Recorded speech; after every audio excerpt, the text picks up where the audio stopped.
Hello parents, मैं हूं पूजा राजपूत। इस चैनल पे आपको मिलती है प्रेगनेंसी से लेकर बेबी होने तक और उसके आगे के डेवलपमेंट से रिलेटेड सारी जानकारी। तो आइए मॉम की जर्नी को आसान बनाते हैं। डिलीवरी की डेट निकल गई है और अब आपको बिल्कुल समझ में नहीं आ रहा है आगे क्या करना चाहिए। मैं समझ सकती हूँ आपकी सिचुएशन क्या होगी और इस समय आप क्या फील कर रहे होंगे।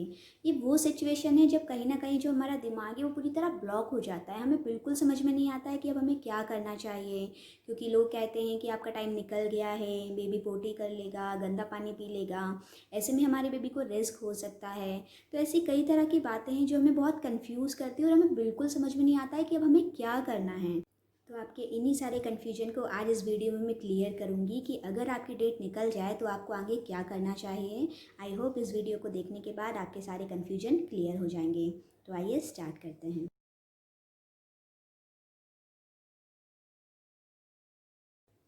जब भी आपकी डेट निकल जाए तो सबसे पहले मैं मदर से ये कहना चाहूँगी कि आप एंड मोमेंट में बिल्कुल ये फील करिएगा कि आपके बेबी मूवमेंट जो हैं वो कैसे हैं, जो पिछले 4-5 दिनों से थे। आपके डेट निकलने के बाद क्या वैसे ही मूवमेंट्स आपको बेबी के फील हो रहे हैं? क्योंकि डेट निकलने के बाद ज़रूरी नहीं है कि जो डिलीवरी है आपकी वो एग्जैक्ट डेट पर ही हो। जब आपकी डेट निकल जाती है उसके बाद भी हम 10 से 12 दिन वेट कर सकते हैं, लेकिन वो सिर्फ इस कंडीशन में जब आपको बेबी मूवमेंट्स पूरी तरह से फील हो रहे हैं।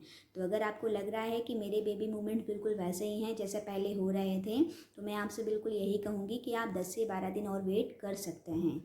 लेकिन अगर आपको लग रहा है जब भी कि मेरे बेबी मूवमेंट्स कम हो गए हैं, अब मुझे पहले से बहुत कम मूवमेंट्स फील हो रहे हैं, तो आप उस समय बिल्कुल अपने डॉक्टर से कांटेक्ट कीजिए।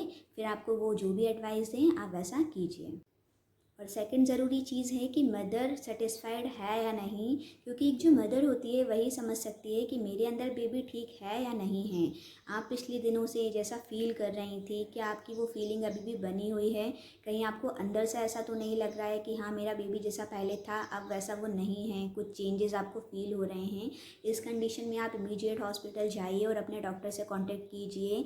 लेकिन अगर आपको ऐसा लग रहा है कि भले ही मेरी डेट निकल गई है लेकिन नहीं मेरा बेबी अभी सही है, मुझे वैसा ही फील हो रहा है जैसे कुछ दिनों से फील हो रहा था, उस कंडीशन में फिर आपको बिल्कुल वेट करना चाहिए। और कई लोगों की जो डिलीवरी है वो आगे जाके 10 से 15 दिन बाद भी होती है।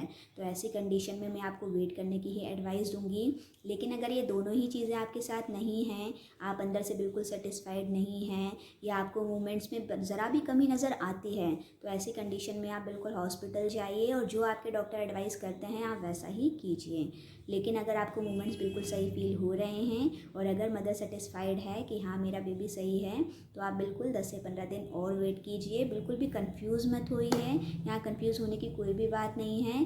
दो ही ऑप्शन है, या तो नॉर्मल डिलीवरी होगी या सीज़र होगा। आप सेटिस्फाइड हैं तो वेट कीजिए 10 से 15 दिन, और अगर नहीं है तो ज़्यादा कंफ्यूज नहीं होना है, जाके आप डिसीजन आगे का ले सकते हैं। आई होप आपको क्लियर हो गया होगा कि अब आपको क्या करना चाहिए। तो ज़्यादा कंफ्यूज मत होइए और आगे का डिसीजन लीजिए। अगर आपको मेरा ये वीडियो यूज़फुल लगा हो तो मेरे चैनल को सब्सक्राइब ज़रूर करिएगा। Thank you.